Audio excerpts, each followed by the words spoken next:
salut, si on vous dit faire le trottoir, bon, tout de suite, avec votre esprit mal tourné, vous allez penser aux péripatéticiennes, certes, mais il n'y a pas qu'elles sur le trottoir, il y a aussi des contractuels, et puis surtout, et ça nous concerne, il y a des hommes sandwich, qui ont décidément bien changé depuis leur apparition dans nos rues. Le renouveau du strict marketing, c'est ce que nous vous proposons dans cette émission, avec une enquête sur la guerre terrible que se livrent les cartes de crédit et une compilation sur le thème « L'argent ne fait pas le bonheur ». Mais on démarre tout de suite l'émission avec un jeu qui lui permet de gagner de l'argent et surtout d'en perdre, le poker. Qu'on aime ou pas le poker, reste qu'on frise un peu l'overdose en ce moment. Entre les tronches de Bruno Solo, de Patrick Bruel, de Chabal et maintenant de Domenech, les sites de poker en ligne se livrent une véritable guerre par écran de pub interposé. Or, tous ces spots ont un point commun, hormis leur choix pour des personnalités plus ou moins improbables, c'est la mise en scène d'une certaine violence psychologique, virile et un peu machiste. Oui, mais alors dans le genre violent, nous, nos créatifs français, sont des petits joueurs quand on voit ce qui se fait à l'étranger. C'est l'événement de la semaine. Qu'on se le dise, le poker est un sport de combat. Au poker, vous ne savez jamais quel joueur vous avez en face de vous. Le théâtre d'une véritable guerre psychologique où tous les coups sont permis et où l'habit ne fait certainement pas le moine. Il suffit d'ailleurs de regarder la com des sites de poker pour comprendre à quel point toutes les armes sont bonnes pour nous pousser au tapis. Qu'est-ce qui vous amène par ici? Le poker. Après Boris Becker, Chabal et Gaël Monfils pour PokerStar ou encore Patrick Bruel pour Winamax, même Raymond s'y est mis. Avez-vous déjà joué? Oui, bien sûr. Mais jouez-vous vraiment bien? Espérons juste qu'il sera meilleur à une table de jeu que sur le banc des Bleus. La partie com se joue donc à cartes ouvertes avec à peu près les mêmes atouts pour tous les sites. Ils vont te tuer! Des stars et de la bagarre. Mais à ce petit jeu, justement, il y en a un qui a mis une grosse claque à tous ses adversaires, c'est PokerStar. Non pas avec ses stars du sport déguisées, mais avec de vraies sommités dans leur univers, les joueurs professionnels recrutés en Allemagne par le premier site de poker au monde. Comme Sandra Nojox, vainqueur de l'European Poker Tour l'an dernier, classée au top 20 des plus grandes joueuses, ou encore Benjamin Keng. Un spot immédiatement censuré sur les écrans germaniques tant il est violent. Et même décrié par certains aficionados des tables de jeu qui craignent qu'ils ne salissent l'image du poker. Alors d'accord, ils n'y sont peut-être pas allés de main morte. Mais nous, ce qu'on regrette surtout, c'est que Domenech n'ait pas été invité à cette table.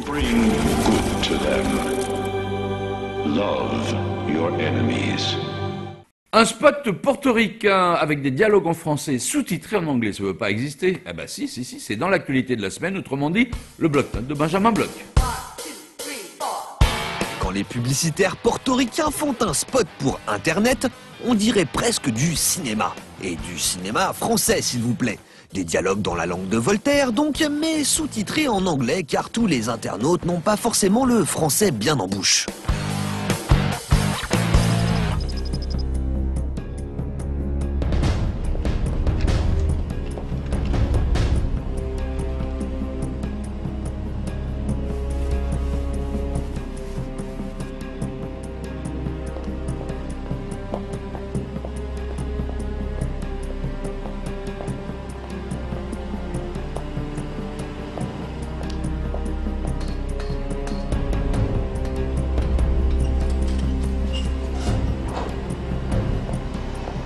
J'y suis.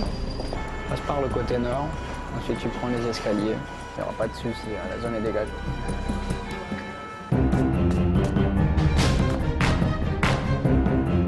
Je suis sur le toit.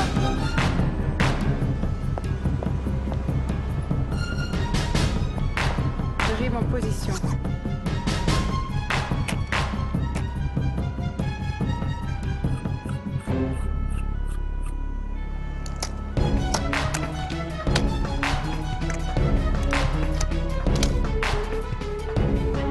Prête. La cible vient d'arriver. À nos instructions.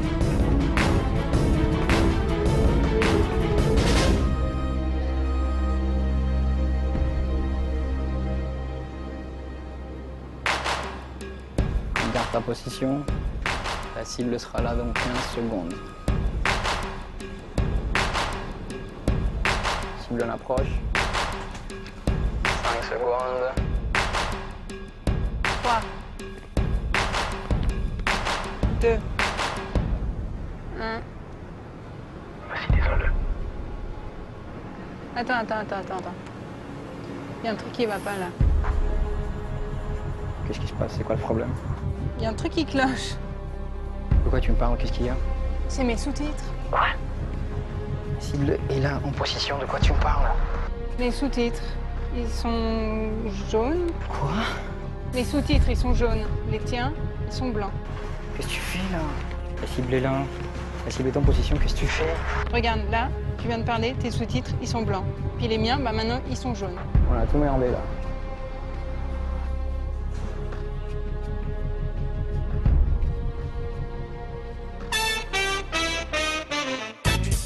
On ne compte plus les parodies du spot Old Spice. Aux beaux gosses musculeux de l'original se sont notamment substitués un étudiant mormon, une marionnette ou encore Jésus-Christ.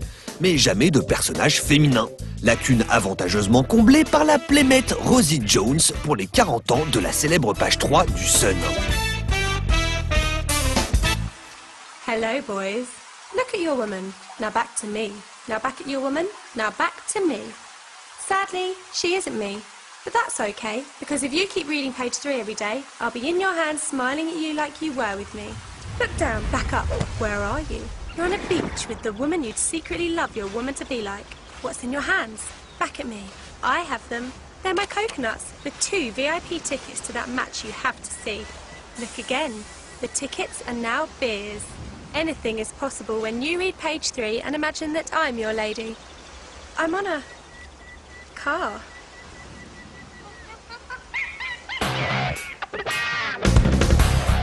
En Scandinavie, avoir un intérieur confortable, c'est fondamental. Faut dire que la rigueur des hivers n'incite pas trop à batifoler dehors. Dans le patois du Nord, on appelle ça le yémé. Le cocooning, quoi. Un yémé que ne prônent pas seulement les publicités Ikea.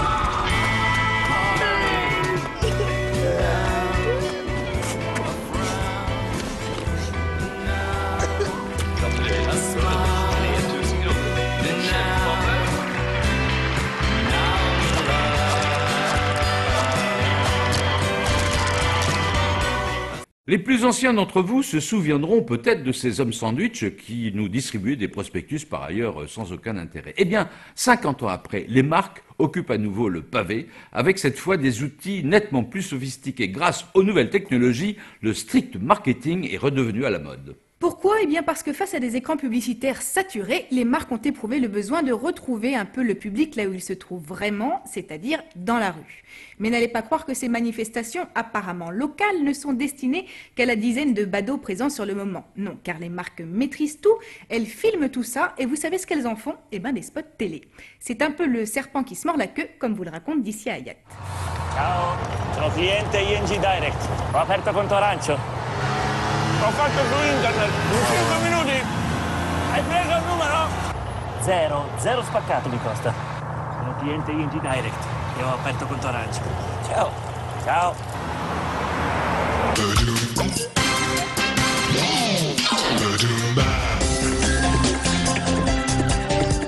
Voilà une activité sympa avant de se retrouver compressé dans le métro. Merci qui? Merci Volkswagen qui a eu la bonne idée d'installer ces toboggans à Berlin. Bon, le rapport avec les voitures n'est pas flagrant, mais c'est pas le but en même temps. L'idée, c'est juste de faire marrer les passants grâce à une opération de street marketing.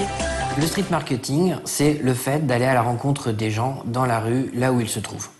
Ça a toujours existé, on pense à l'homme sandwich avant l'avènement de la télévision. Et oui, parce qu'avec la télévision et ses spots qui touchent des millions de gens, l'homme sandwich il s'est retrouvé un peu en galère pour attirer l'attention. If you want to get Pizza Haven noticed, maybe you should try shock tactics. Mais l'heure de sa revanche a sonné, car trop de spots télé tue le spot télé. Petit à petit, plus on a augmenté la puissance des dispositifs télé, plus on a eu de pubs, plus le public a été saturé. Et pour essayer d'éviter ça, on a développé des opérations de street marketing pour aller toucher à nouveau les gens dans la rue. Du coup, depuis les années 2000, c'est le retour des hommes sandwich. Mais cette fois en version futuriste. Les nouvelles technologies s'invitent dans nos rues, histoire de nous faire vibrer avec autre chose que quelques tracts. Ça sert surtout de support d'interpellation. Et ensuite, on rentre en communication avec le consommateur ou la cible choisie. Et on va délivrer ensuite un message qui peut être un message effectivement à but interactif. C'est clair que les flyers, c'était pas très interactif, alors que là, non seulement les passants peuvent se rincer l'œil, mais en plus, ils peuvent demander aux mannequins d'assouvir leurs fantasmes via un simple SMS.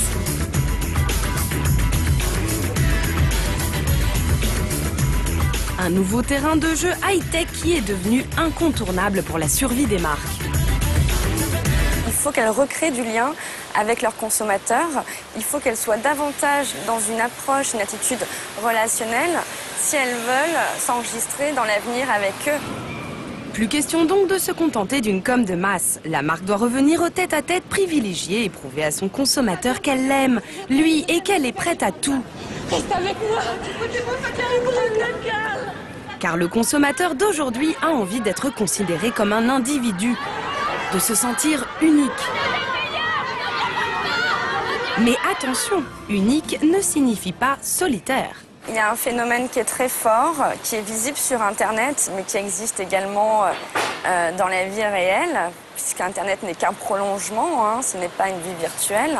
C'est le phénomène des communautés. Un phénomène incarné par les fameux réseaux sociaux comme Facebook et Twitter. Et ce sont eux qui sont en fait devenus le nerf de la guerre du street marketing moderne. Car Internet n'est pas un média comme les autres. C'est un espace public, une extension de la rue. Résultat, plus ces réseaux se développent, plus les gens s'en servent pour se réunir en vrai. Quasi genau wie im Internet, nur geiler. Et ça marche dans les deux sens. Si les sites communautaires nous font descendre dans la rue, nos téléphones, eux, relient la rue à ces mêmes sites communautaires. Quand une opération de street marketing est suffisamment surprenante, les gens vont la filmer spontanément avec leur smartphone pour ensuite partager ce moment inédit avec leurs amis sur le net.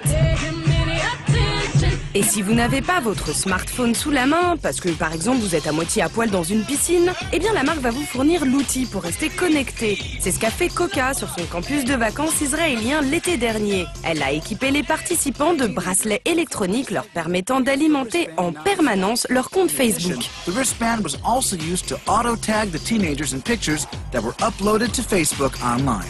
Petit à petit, ça s'est un petit peu complexifié, théâtralisé, donc avec des opérations plus événementielles pour justement pas uniquement informer ou faire tester un produit, mais en plus, si possible, séduire, divertir, impliquer la cible et faire en sorte de la transformer elle-même en moyen de communication.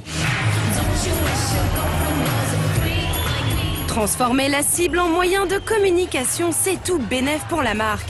Parce que quand c'est un copain qui vous envoie une vidéo, eh ben c'est pas comme si c'était de la vraie pub. Du coup, on s'identifie, on danse devant son ordi et la marque, elle devient trop sympa. Et voilà comment une opération vue par 20 pèlerins dans le métro londonien devient un événement mondial grâce à une deuxième vie sur le net. Mais les marques ne risquent-elles pas de perdre le contrôle en laissant n'importe qui s'emparer de ces images?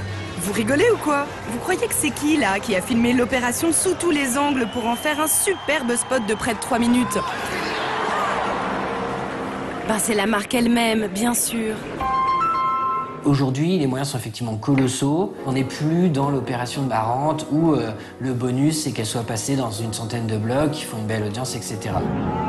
Et non, aujourd'hui l'objectif c'est de réaliser des images spectaculaires, tournées en direct avec de vrais gens et de vraies émotions, pour au final en faire de vrais spots télé.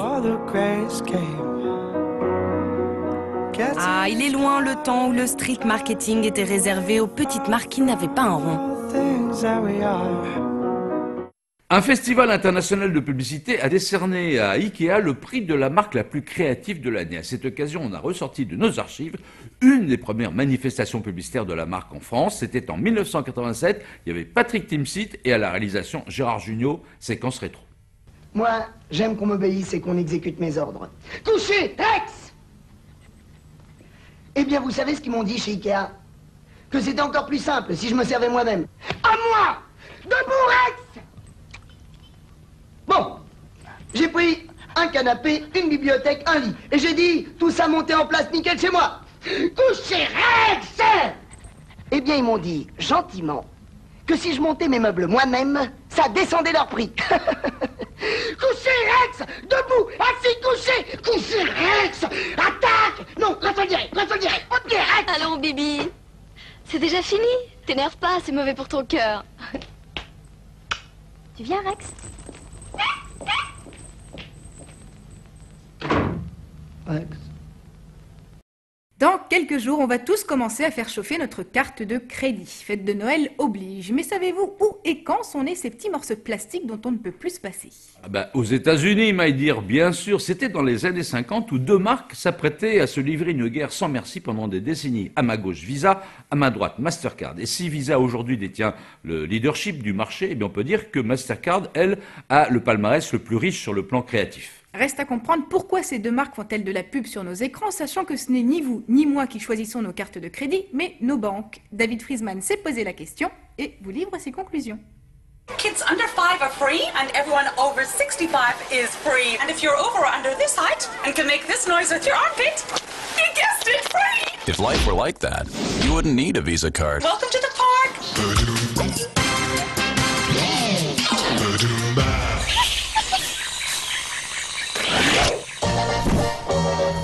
À en croire cette pub argentine, l'ultime signe de civilisation permettant de distinguer le sauvage de l'homme moderne serait aujourd'hui la possession d'une carte Visa. Il faut dire que près de 3 milliards de cartes Visa ou Mastercard circulent dans le monde.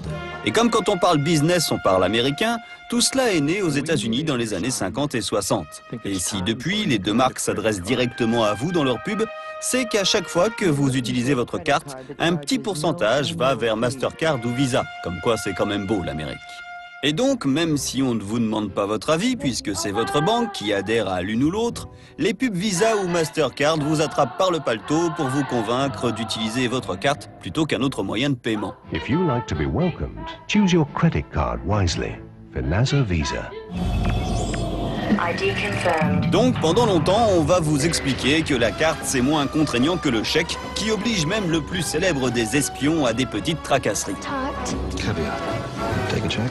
Absolutely, James. Just need some ID.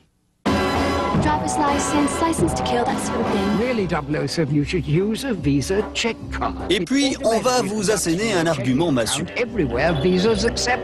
Un des avantages de la carte bancaire Eurocard Mastercard, c'est que vous pouvez payer et retirer de l'argent ici, là, et puis là, sans parler de là. C'est vrai, imaginez-vous à la place d'un Américain englué chez ses bouseux de Français. You had to come to France, right? Don't start, Marty. Just don't start. Il vaut mieux pouvoir compter sur sa Visa. Oui? Je mange France. That means I eat France. Oui, en plus, c'est plus simple qu'apprendre le dialecte local. D'autant qu'au fil du temps, la carte de paiement est aussi devenue une assurance. Une autre utilisation possible qui va permettre de se démarquer de la concurrence.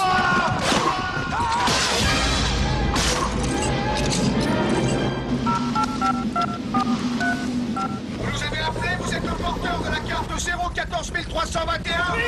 Désolé, monsieur Chenet, ne vaut rien pour vous. Votre garantie assistance n'est valable qu'à l'étranger. Non, je suis en Suisse. Non, vous êtes tombé du côté français. Regagnez le côté suisse et nous interviendrons. En choisissant votre carte, vérifiez que sa garantie assistance couvre aussi la France. Et puis un jour, Mastercard a décidé qu'il n'y avait pas que l'argent dans la vie. Your first guitar, $450. Mind if I try it? Go ahead.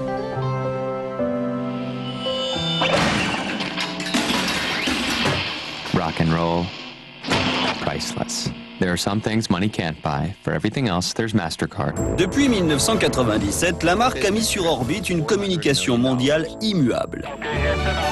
Calls to the office, $230,000. Finding time to squeeze in a little golf. Priceless. Une com culturo-adaptable. Un sac de crottes de fromage, des beignes, des Smarties, une boisson gazeuse, $42. Savoir qu'une super patinoire vous attend à l'autre bout, ça n'a pas de prix. दुश्मन चाहे 100 रुपए कर पाना वो छेड़छाड़ कह पाना वो बात अनमोल. La pub Mastercard est une des plus célèbres au monde, et donc une des plus parodiées ou copiées. Campaign ads filled with half-truths. $10 million. Promises to special interest groups. Over $10 billion. Finding out the truth. Priceless. There are some things money can't buy. Comme ici par le candidat à l'élection présidentielle américaine Ralph Nader. Chez Visa, pour réagir à cette communication où l'argent n'était plus l'essentiel, on nous a parlé d'amour. La vie est faite d'opportunités. Carte bleue Visa vous aide à les saisir. Puis, on a ressorti ce bon vieux James.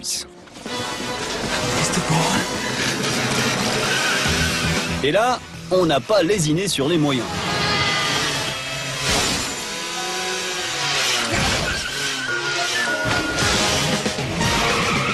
En même temps, chez Visa, on a de quoi faire chauffer la carte bleue. Et puis, on est revenu à ses fondamentaux.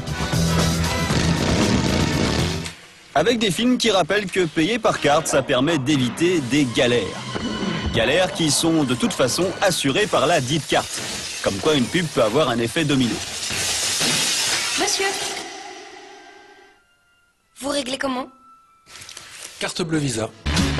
Dans cette course folle que se livrent les deux géants, Mastercard a donc remporté la compétition publicitaire avec un des slogans les plus célèbres au monde. Mais Visa reste largement leader du marché mondial, et notamment sur le haut de gamme. 热爱出国旅游的你，是否一直为了携带现金而烦恼呢？ Alors d'accord, Visa a fait 6 milliards de chiffre d'affaires en 2009 et Mastercard 5. Et le nombre de transactions ne cesse d'augmenter. Mais un jour, les Chinois vont trouver une parade. 压缩机，使用方法非常人性化。开启电源，放入现金，按下压缩按钮，缩小的钱就出来了。它就是这么神奇。 Enfin, pas tout de suite quand même. Pour terminer cette émission, nous allons maintenant vous proposer une compilation qui tente à prouver, si besoin était, que l'argent ne fait pas forcément le bonheur.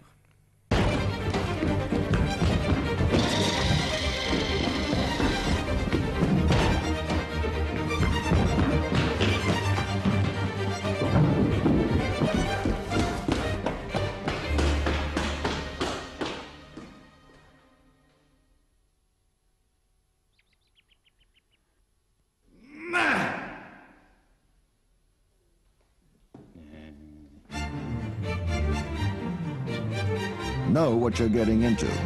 Lotto, the biggest risk of becoming a millionaire. All the boys are calling crazy girl. I hope she sings this tonight. I know. Hey, Dad, pull over. We need gum. I'm on it. Oh, honey? Here's some money. What do we got here? Hello.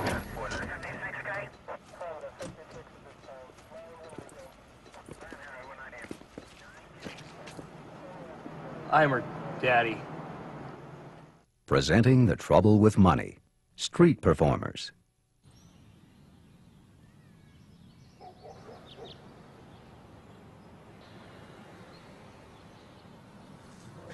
I'll give you $10,000 to stop doing that. All right.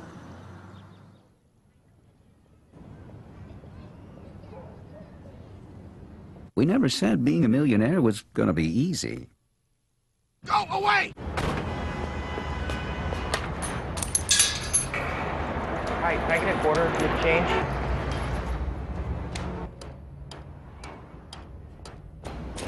Oh, it's me. Sorry. Oh, Kevin. Sarah. Hi. So what are you doing? Dude, forgot your wallet.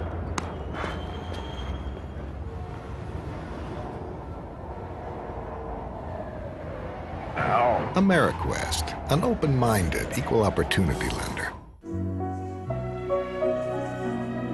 Een kaart. Bloemen? Voor mij? Een goudkleurig armbandje. Uit eten. Ja, je bent maar één keer 25 jaar getrouwd. Hè? Enjoy the simple enthusiasm of your wife while you still can. Een eigen naaikamertje. because December the 28th is Lotto's Mega Millions Marathon, with more millions than ever and a Mega Million jackpot. And a millionaire's wife is a lot harder to please. Peter. Lotto, the biggest risk of becoming a millionaire. Le bonheur et le malheur du pognon, vous pouvez le retrouver partout sur le site culturepub.fr. Amusez-vous bien.